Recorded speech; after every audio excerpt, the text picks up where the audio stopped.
आप सभी लोगों का एक बार फिर से आपके अपने YouTube चैनल में स्वागत है। दोस्तों, आज के इस वीडियो में हम लोग डिस्कस करने वाले हैं टीना रबर एंड इंफ्रास्ट्रक्चर लिमिटेड के बारे में। देखिए, टीना रबर आपको बता दूं कि ये जो कंपनी है वो आपको रिसाइकलिंग इंडस्ट्री से आपको बिलोंग करती है और बेसिकली कंपनी का जो मेन बिजनेस है ना, वो आपको बता दूं कि जो ELT होता है यानी कि एंड ऑफ लाइफ टायर। एक बार जब टायर की लाइफ फिनिश हो जाती है तो वो जब टायर वेस्ट हो जाता है तो उसको जो है ना कंपनी रिसाइकलिंग करके उसमें से आपको क्रम्ब वायर से लेकर के अलग अलग चीज़ जो है कंपनी टायर से निकालती है, रबर्स वगैरह निकालती है।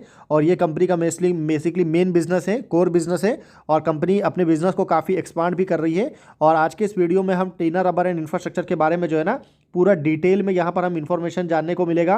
पूरा डिटेल में हम इस कंपनी के बारे में जानेंगे, तो काफ़ी इन्फॉर्मेटिव वीडियो होने वाला है। तो वीडियो को पूरा एंड तक ज़रूर देखिएगा। तो चलिए फिर बिना किसी देरी के आगे बढ़ते हैं और एक एक करके जो है ना सारे आपको जो पॉइंट्स है उसको हम डिटेल में डिस्कस करते हैं। देखिए, अगर आप टीना रबर का कंपनी ओवरव्यू के ऊपर अगर आप आएंगे तो यहाँ पर आपको एक इंटरेस्टिंग चीज़ जानने को मिलेगा कि कंपनी आपको बेसिकली करती क्या है। तो यहाँ पर आप देख सकते हैं कि कंपनी से रिलेटेड इन्फॉर्मेशन है कि one of the largest recyclers of end of life tyre in India यहाँ पर आपको देखने को मिलेगा। ठीक है, जिसमें कंपनी आपको एक मार्केट लीडरशिप यहाँ पर आपको होल्ड करती है। साथ ही साथ जो है इंडस्ट्री एक्सपीरियंस कंपनी को काफ़ी ज़्यादा है, क्योंकि मोर देन 45 ईयर से कंपनी जो है ये वेस्ट टायर रिसाइकलिंग में कंपनी आपको काम कर रही है। कंपनी का जो प्रोडक्ट पोर्टफोलियो है वो भी काफ़ी ज़्यादा डाइवर्सिफाई है। इसमें भी आपको अलग अलग टाइप के बहुत सारे प्रोडक्ट आपको देखने को मिलेगा। बाकी कंपनी का जो इंटीग्रेटेड ऑपरेशंस है वो भी हमको यहाँ पर काफ़ी स्ट्रॉन्ग देखने को मिल रहा है। ठीक है, बाकी कंपनी का एबिटा मार्जिन वगैरह देख सकते हैं 15% है, 27% का ROE देखने को मिलेगा। डेट टू इक्विटी कंपनी का कंट्रोल में है। पैट मार्जिन वगैरह भी कंपनी का अच्छा पोजीशन में है। ROC भी देखेंगे तो वो भी शानदार है। और उसके साथ साथ अगर मैं कंपनी के टोटल प्रेजेंस की अगर मैं बात करूँ ना, तो यहाँ पर आप देख सकते हैं कि कंपनी का प्रेजेंस वैसे तो मेनली जो प्रेजेंस है कंपनी का वो कहाँ पर है, तो वो आपको इंडिया में है। जो कंपनी का मैन्युफैक्चरिंग प्रेजेंस जो है ना वो आपको यहाँ पर इंडिया में देखने को मिलता है और एक ओमान में कंपनी का प्लांट है। बाकी जो अलग अलग रीजन है वहाँ से कंपनी का जो टायर्स वगैरह है ना वो आपको आता है, जिसमें कौन कौन है तो ऑब्वियसली आपको USA देखने को मिलेगा, चाइल देखने को मिलेगा, साउथ अफ्रीका है, ऑस्ट्रेलिया है, बाकी यूरोप का पूरा रीजन है। उसके बाद में आपको मिडिल ईस्ट से भी बहुत सारे टायर्स जो है कंपनी के पास में आते हैं। और उसके बाद में जो कंपनी को टायर क्रश करती है कंपनी, तो उसके बाद में उसको प्रोसेस करती है, तो टायर क्रशिंग कैपेसिटी जो है कंपनी का वो आपको 1,85,000 मिलियन टन आपको end of the financial year 25 हमको देखने को मिला था। और कंपनी जो है इसको प्लान कर रही है to expand installed capacity going forward. आने वाले टाइम में कंपनी इसको और भी ज़्यादा बड़े स्केल पर जो है ना हमको बढ़ाते हुए देखने को मिल सकती है। बाकी वेस्ट टू वेल्थ में आप देख सकते हैं 400% का जो है वैल्यू एडिशन टू वेस्ट देखने को मिलता है। सबसे पहले जो वेस्ट टायर रहता है उसमें से कंपनी दो तरह के प्रोडक्ट आपको निकालती है। सबसे पहले जो है आपको रबर निकाला जाता है, दूसरा आपको स्टील निकाला जाता है। स्टील से आपको स्टील एब्रेसिव बनता है और रबर से आपको रिक्लेम रबर बनता है, जो कि अलग अलग रीजन में अलग अलग प्रोडक्ट में आप बेसिकली बोल सकते हैं ना कि उसको यूज़ किया जाता है। तो ये सारे इसके एप्लीकेशंस आपको देखने को मिलेगा। कंपनी आने वाले टाइम में फ्यूचर प्लान की अगर मैं बात करूं, हालांकि हम इसको लेकर के और भी डिटेल में सेपरेटली भी बात करेंगे। कंपनी जो है जियोग्राफिकल एक्सपांशन के ऊपर में काफ़ी वर्क कर रही है। कंपनी अपने प्रोडक्ट पोर्टफोलियो को एक्सपांड कर रही है। कस्टमर एडिशन हमको देखने को मिल रहा है, नए कस्टमर कंपनी ऐड कर रही है और उसके साथ साथ आपको इन्वेस्टिंग भी कंपनी कर रही है।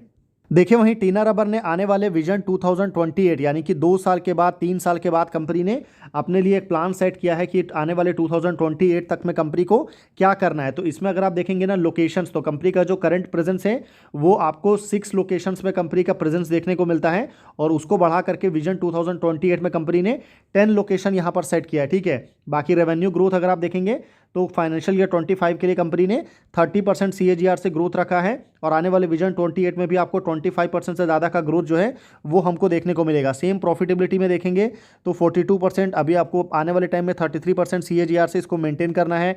एबिटा मार्जिन कंपनी को बढ़ा करके 3% और इसमें एबिटा मार्जिन कंपनी जो है बढ़ाने वाली है। बाकी अगर आप रेवेन्यू की बात करें तो अभी कंपनी का जो करंट रेवेन्यू था लास्ट ईयर वो 505 करोड़ था और उसको कंपनी आने वाले 3 साल के बाद जो है ना 10,000 करोड़ तक आपको 505 करोड़ से लेकर के 1,000 करोड़ तक इसको लेकर के जाने का टारगेट है कंपनी ने।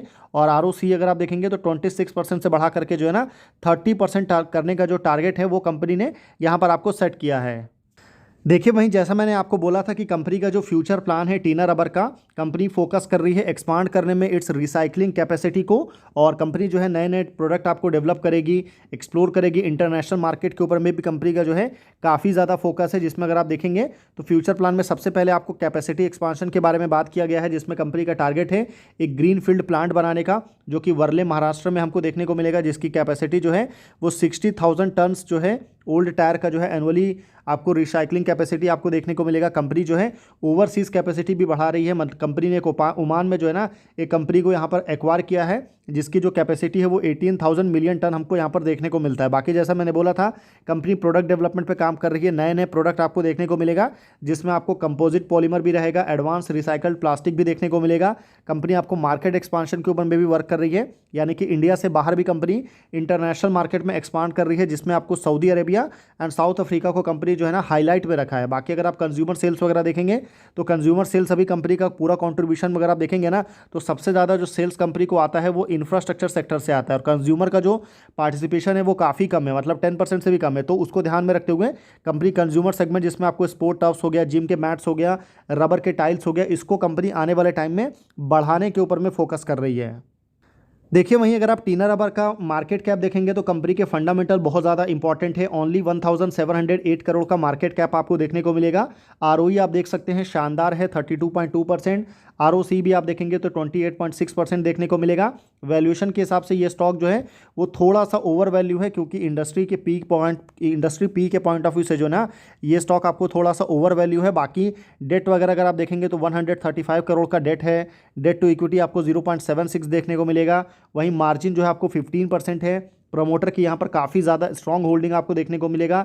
बाकी अर्निंग पर शेयर आपको 28 रुपीज़ है। और अगर आप ईयर ऑन ईयर में देखेंगे तो कंपनी का जो टारगेट है यहाँ पर सेल्स ग्रोथ जो है 40% से ग्रो हुआ है, और प्रॉफिट में 22% का हमने ग्रोथ देखा है। देखिए यहाँ पर जैसे मैंने बोला ना, लास्ट ईयर कंपनी का जो सेल्स था फाइनेंशियल ईयर 25 में वो 500 करोड़ था, और इसको कंपनी आने वाले 3 साल में जो है ना यहाँ पर आपको डबल करने का जो है टारगेट यहाँ पर कंपनी के मैनेजमेंट ने जो है वो आपको सेट किया है। तो इस चीज़ को भी आप ज़रूर ध्यान में रखिएगा। बाकी जो यहाँ पर अगर मैं आपको कंपनी के रीसेंट क्वार्टर की बात करूँ ना, तो रीसेंट क्वार्टर में कंपनी के जो नंबर्स आए थे अच्छे नंबर थे। 129 करोड़ का कंपनी ने जो है रेवेन्यू जनरेट किया था। मार्जिन वगैरह भी आपको 14% देखने को मिला। हालांकि पास्ट में कंपनी ने काफ़ी अच्छे मार्जिन भी मेंटेन किया है। पास्ट में कंपनी के काफ़ी अच्छे रेवेन्यू भी रहा है, पर कंपेरेटिवली थोड़ा सा डिक्लाइन है, पर अच्छे नंबर है। वाला कंसिस्टेंट बेसिस में 100 करोड़ से ज़्यादा का रेवेन्यू जो है कंपनी आपको लगातार कर रही है। और अगर आप ईयर ऑन ईयर में देखेंगे तो यहाँ पर आप देखेंगे ना, तो एक्चुअल में कंपनी का जो ग्रोथ है वो यहाँ पर आपको पता चलेगा। मतलब एक समय था, अगर आप देखेंगे कोविड से पहले वाला, तो कंपनी काफ़ी अच्छा कर रही थी, 530 करोड़ तक का रेवेन्यू हमको देखने को मिलता था। पर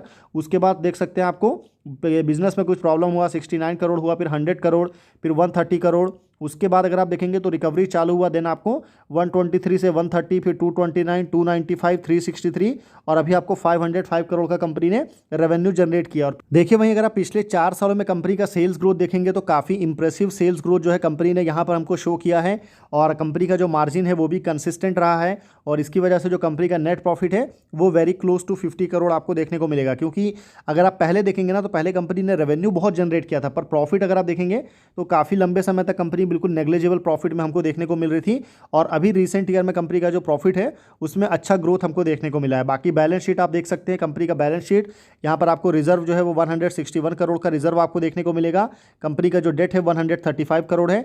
हालांकि कंपेरेटिवली रिजर्व ज़्यादा है, डेट कंपनी के ऊपर में कम है, तो बैलेंस शीट अच्छा है। पर अभी भी नॉर्मली क्या होता है ना, जो स्मॉल कैप और माइक्रो कैप जो कंपनीज होती हैं उनमें आपको हमेशा ये देखना चाहिए कि कंपनी जितना ज़्यादा पॉसिबल हो डेट फ्री होना चाहिए। अगर डेट फ्री कंपनी है तो बहुत अच्छी बात है, पर अगर डेट फ्री नहीं है तो आपको और जो दूसरे अलग फैक्टर्स है उसके ऊपर में आपको अपना ध्यान देना चाहिए। जैसे कि यहाँ पर अगर आप देखेंगे तो यहाँ पर जो सबसे अच्छी चीज़ निकल के आई है ना, ये वाला जुलाई वाला जो सेगमेंट है इसको आप भूल जाइए, क्योंकि ये बिल्कुल सेम है, जून और जुलाई कॉमन है, कुछ भी चेंज नहीं है। तो क्वार्टर ऑन क्वार्टर में अगर आप देखेंगे तो प्रमोटर ने जो है ना यहाँ पर ऑलमोस्ट आपको 4% के आसपास जो है ना 3.5 to 4% यहाँ पर प्रमोटर की तरफ से डाइल्यूशन हमको देखने को मिल रहा है। पर अगर आप सिर्फ इस तरीके से देखेंगे कि प्रमोटर ने टीना रबर में अपनी होल्डिंग को बेचा है तो बिल्कुल नेगेटिव पॉइंट है। पर यहाँ पर अगर आप एफआईआई की होल्डिंग देखेंगे तो 0.02% से एफआईआई की होल्डिंग बढ़ी है, और वो उतना ज़्यादा मैटर नहीं करता है। मैटर करता है म्यूचुअल फंड, जो कि 1% से बढ़ करके 5.90% तक हो चुका है। मतलब सीधा सीधा बोल सकते हैं कि आपको 4.84% की जो होल्डिंग है ना वो यहाँ पर हमको म्यूचुअल फंड की तरफ से बढ़ते हुए देखने को मिल रही है। और कंपेरेटिवली अगर आप देखेंगे तो यहाँ पर जो प्रमोटर ने बेचा है वो ओनली 3.5% के आसपास बेचा है, पर प्रमोटर यहाँ पर FII ने जो खरीदा है, DI ने जो खरीदा है वो बहुत ज़्यादा है। तो और किससे खरीदा गया है?